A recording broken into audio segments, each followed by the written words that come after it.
Hey everybody and welcome back to Tech Infywire, and today we are going to see how we can edit wildlife photographs from Snapseed. Yes, Snapseed is one of the best freely available tools for mobile phones, and it's also available for your iPad. We are going to edit this image of a golden jackal, and for this we are going to first use the tune image feature of Snapseed.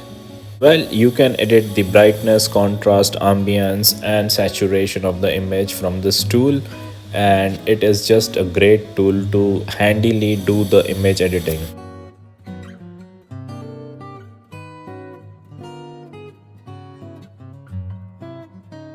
Now we are going to use the details tool to edit the details of this image, like the fur, sharpness in the eyes, etc.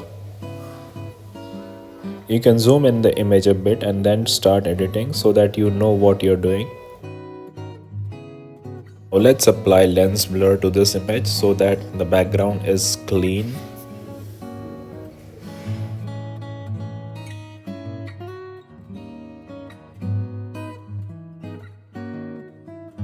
Please follow the way I do it on screen. You have to do it the way I do.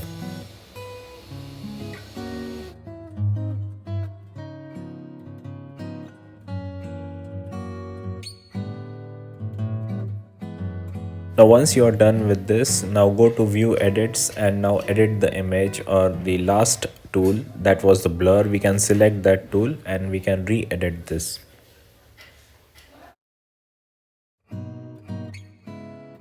What we intend to do here is we need to unblur the rest of the body of the jackal, and we have to adjust it in such a way that the background is blurred but the body and the focus that is on the jackal stays in sharp focus.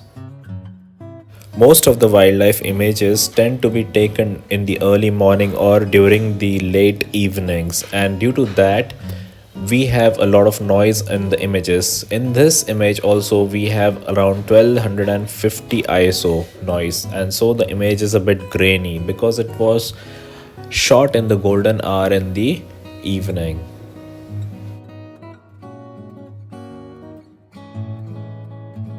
We need to get rid of that kind of noise, the grains that look ugly in the images.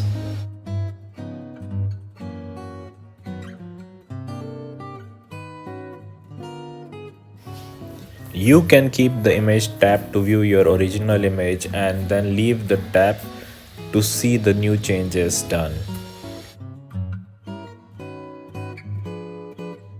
Now let's use the vignetting tool to blacken the image a bit and keep the center portion of the image where the subject is into light.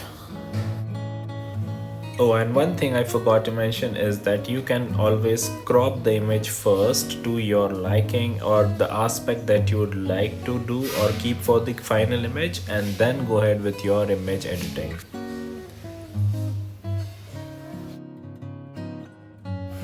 Sometimes I feel that vignetting gives that cinematic look to your image wherein the subject is in perfect focus and it's well lit, and the rest of the image tends to fall off into darkness. Now I'm going to selectively edit the eye of the subject here for us. I'm using the selective tool and I have used the saturation. You can zoom out, double pinch the two fingers on the eye. You can just put your selection on the eye and just pinch it so that the red focus area is smaller, and you can see that the only affected area would be that much area where the focus or the red highlight you just saw. Now you can adjust the sharpness, the saturation, the details and other things for this part of the image. This kind of editing, when you're doing or increasing the saturation in the eyes, it makes those eyes glow and it gives that dramatic look to that eye. Now we can add a frame to this image. We can select a frame and just apply it to the image. There are n number of frames inside this tool Snapseed, and you can select one of them. And we save this image.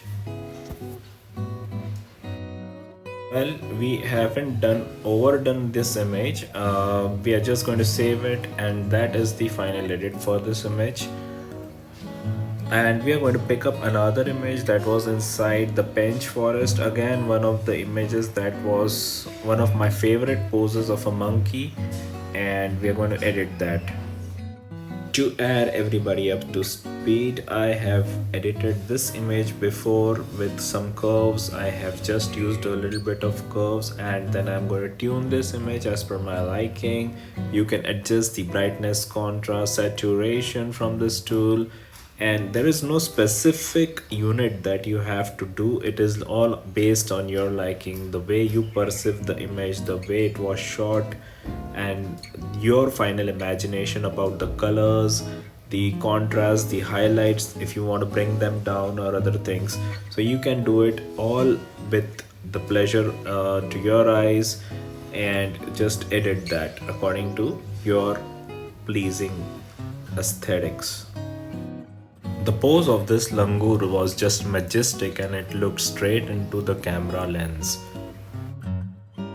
As before, I'm again going to use the lens blur tool to blur out those parts of the images that I think should be blurred and give my subject a distinct look and focus feel.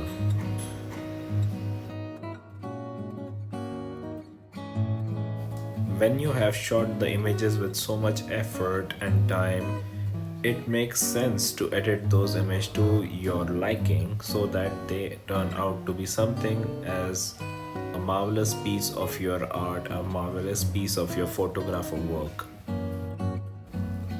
Let's go to view edits and unblur those parts of the images that we want to be unblurred and shown to the audience.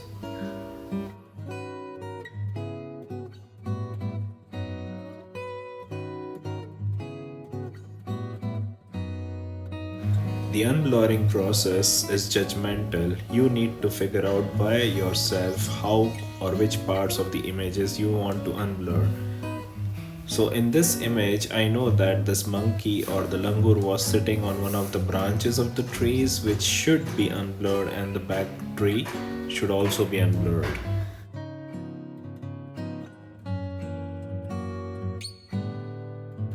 Always zoom into the image to finally adjust the blur and unblur process.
We must carefully adjust the blur so that it does not look unreal.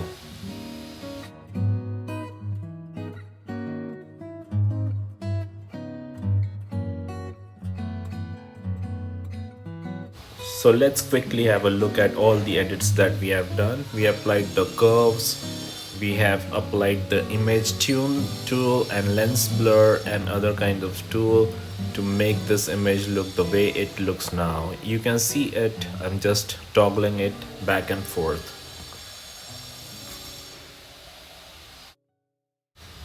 So we have come to the end of this episode and I hope you like this image editing that we have done. We'll be coming up with more such episodes in future. Let us know your comments below and what you think about the stuff we are doing right now.